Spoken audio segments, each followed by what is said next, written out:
Hi everybody, my name is Tony Meneses. I am the playwright of a couple of Two River shows that you may or may not have seen.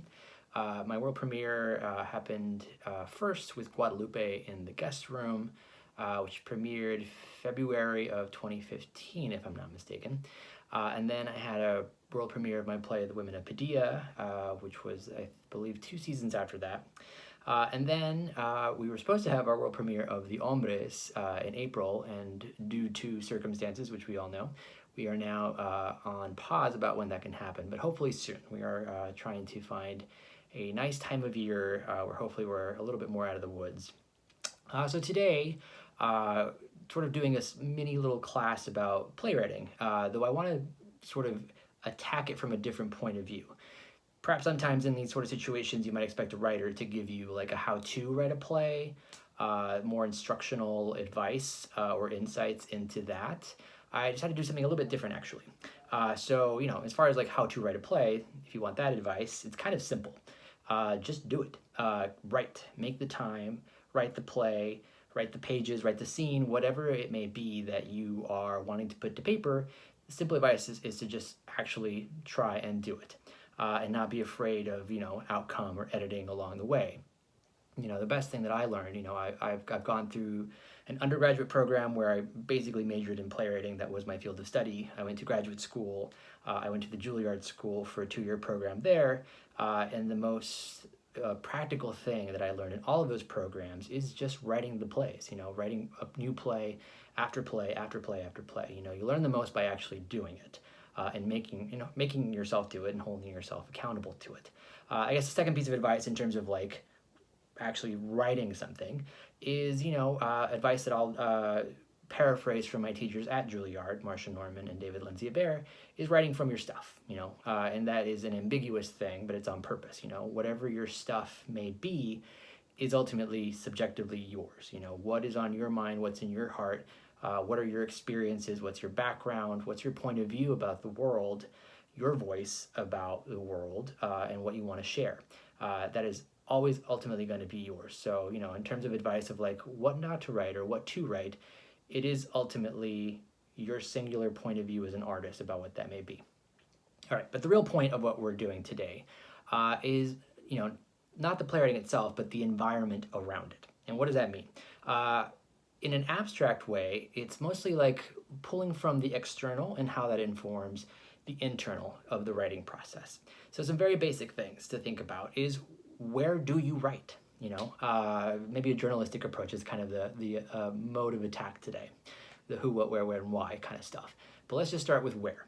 So where do you find yourself gravitating toward in terms of a successful environment where you can really create something? Obviously, we're dealing with a circumstance where we're mostly indoors. So with that given circumstance, where in your indoor space do you find yourself most successful? Right now, we're actually in my office. So I have, as you can see in the background, some colorful paintings and decorations. My desk space is colorful and I would say joyful to create an environment that is most successful for me. Just creating a fun and visually stimulating environment. It's important to me. You may be the opposite. Maybe you need a very neutral space with very little stimulation. Maybe a kitchen counter might be more successful, or the living room by an open window. Perhaps you have the benefit of having an outdoor backyard space.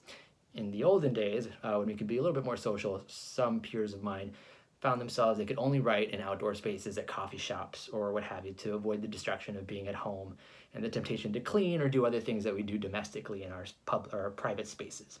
So if that's you, I'm sorry that is no longer an option at the moment, but we're all making do as best we can. But the point of this for me really is where we write has a huge level of influence on how we feel about the work ahead of us. Because if we're in a space where we don't feel like we can be successful, to just sit down and be with ourselves and with our thoughts and feelings and then putting those to paper, that can really obviously hinder the output of the work that we want to achieve. So that's just like a quick check. Where do you find yourself in space to be successful at the writing? Now let's continue to build the atmosphere. What helps you in terms of creating an atmosphere for yourself?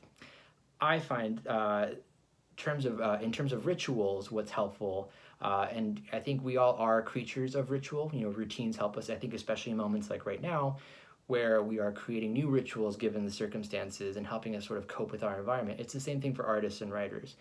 I will just share rituals that I do and see if they're practical or helpful for you, or maybe they'll inspire a different tangential thought of what might be adapted toward your own kind of creative environment. For me, what's most essential, and I'll share a little bit here, is very fundamentally a notebook, right? Some of us are more tech advanced. I think I'm just an old man trapped in a younger man's body. I love writing longhand, and I love having a tangible thing. I think I'm a very tactile person. So I love being able to touch, to write, to create in that way before I even get at my laptop and start creating anything. So this is a little key insight. This is outlining that I have created. That's a blank page. That's not useful for us here. But here's some writing, and here is a project that I recently just got done. And though I won't share exactly what is written here explicitly, it's just notes and thoughts of an outline. Now, I'm someone that loves to outline. I think it's helpful. I am not married to my outlines. They are not law to me, but they are helpful in terms of just organizing thoughts. What are pieces of dialogue that I would love to include that I can already see in a scene? What are events that I know I want to cover in terms of where I'm going with this play? Outlining is a helpful thing that helps me just collect myself and know before I even begin a process of writing a new play that at least I have that there. Some peers of mine don't outline. They just jump right in and dive in head first, not knowing where they're going, and create something beautiful out of that kind of process. So it's just like knowing yourself. Though I will share, outlining or just some sort of collection of ideas or thoughts is a helpful process for me. And I prefer to have a notebook. And believe it or not, I actually take into account what color is that notebook that I'm using. Does it sort of feel or evoke the play that I'm about to begin? Believe it or not, as I mentioned earlier, color is a very inspiring stimulus for me creatively. So even if the color of the notebook is wrong for the play that I'm writing, it can affect that. So that's just one little thing there. Other things that create an atmosphere for me before I even begin the process of writing is music. Now, again, there's just differing opinions. I'm just offering my own subjective point of view on how I approach it. I love music. I think it is one of the quickest ways to generate an emotional response of how you want to feel during the writing of the play and how you want your characters to feel or the tone of the play that you're working on to feel like. I know plenty of peers of mine who can only write in silence. They find music to be distracting. They'll get caught up in a lyric or, it's sort of a not clarifying space. But for me, it is. So a challenge that I would make to you if you are musically inclined, and I'm just being arbitrary here, but it's just to kind of make an old-fashioned soundtrack. However many tracks that may mean to you. It could be 10, it could be 100, it could be 2 days worth of music. I will admit I make playlists for every single project that I make, and those playlists end up being about 4 days worth of music, just to have variety so I'm not listening to the same song over and over and over. But I do find that to be helpful in terms of creating a sense of tone and sensibility around what the play should feel like. If it's a romantic piece that I'm writing, obviously love songs will probably surface.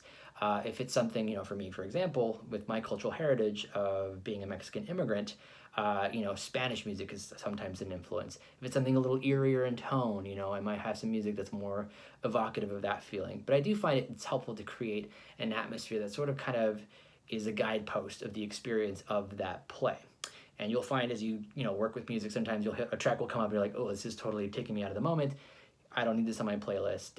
But I do find, especially as creative types, for those of us who choose to write plays or other forms of fiction, music is a natural creative friend in our process that can be helpful. Unless, like I said, it hinders you in your process, then probably just ignore it. So that's one way to think about creating an atmosphere.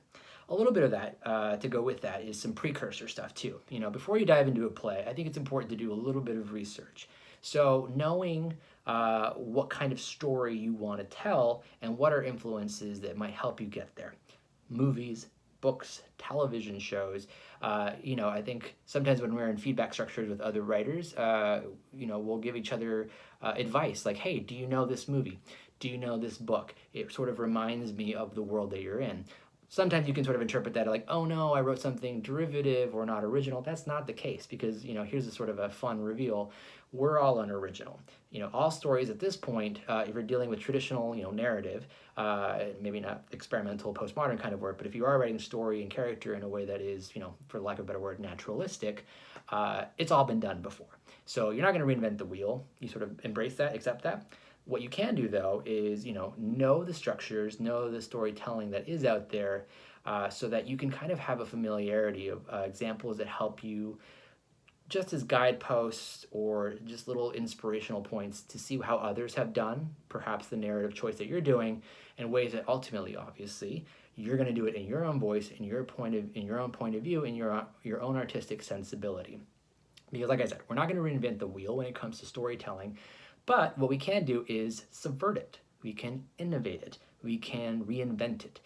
You know, and I think as we're doing that kind of work, knowing, you know, how the house is built is important. So I'll be, you know, explicit in some examples here. So if you're writing a coming of age story, right? We all know what that is. We've all read the books that are coming of age stories, the movies that are coming of age stories, the television shows. You know, it's a very well-worn type of narrative structure. So just identifying what kind of story you're telling in sort of broad structural storytelling terms can help you do the research that you need to do, just so that you're aware of how other artists have handled that storytelling. Now, obviously, I will caution, don't research other projects just to ultimately, you know, copy. If you're an artist, a true artist, you would never do that. I think we're all kind of mortified at the end of the day that we're accidentally copying someone else anyway. So I would trust that you would absolutely avoid that at all costs. But, you know, it is sort of fun to see, you know, ways that other artists have innovated very familiar things. Coming of age stories, family dramas. Let's talk about that. You know, that is one of the most well-worn storytelling devices that there is the good old-fashioned family drama. That's the O.G. and O'Neill. That's Tennessee Williams. That's Arthur Miller. You know, these are storytelling structures that have been done in the past, and obviously very successfully with the artists that I just mentioned. But so many contemporary examples that still do that. You get more specific and detailed from there. Within your family drama, are you looking at it from the point of view of like a mother-daughter relationship, sibling relationship, etc., generational, grandmother, mother, granddaughter, you know, what is exactly the point of view even within the broad family drama term that you can then sort of make more specific and more unique to whatever you want to explore. So research, I think, is key. It's helpful, you know, even if it's an example of something that you're researching that isn't, you know, ultimately going to be something that you're trying to use for yourself. I think it can be helpful to just know what you're not going to try to achieve and still learn from examples that perhaps don't fit, still help you illuminate. So it's not a waste of time, basically. And you get to watch movies, you get to read books. I think that's all ultimately and fundamentally important. So, you know, with that, I think just creating an environment around you of coming in on your best foot forward, if that's a phrase I could use, that you feel prepared. Because I think so many times we psych ourselves out from actually doing the thing because either we sort of know that there's insurmountable research, maybe you're writing a history piece and there's actual work you have to do the work, just get it done. You know, whatever the environment is that you want to create within, I think it's just setting yourself up to not let outside external barriers get in the way of doing the internal work, which is, of course, writing the thing. So just being acutely aware of the environment that you're in. You know, I mentioned some examples that help me, outlining colors of notebooks, the room that I am in, the spaces where we create, the music. You know, those are things that I at this point have made ritualistic. I will always think about those things every time I sit down and write a play or something new. So, you know, finding those rituals for yourself are important. I think they do help clarify. And then anything that isn't helpful, obviously, removing that from the equation. So that's basically the gist of it, is a creative environment, how to make one for yourself, how to identify it, and how to, you know, set yourself up to actually get the thing done. So hopefully that was informative. If anything, it was just anecdotal on how one artist specifically creates the plays that I have created and have been able to sort of share with the world. And I think ultimately it always starts with just the environment that I'm in and where I'm creating from. So hope you have a good one. Hopefully we get to share space soon. But in the meantime, take care and goodbye.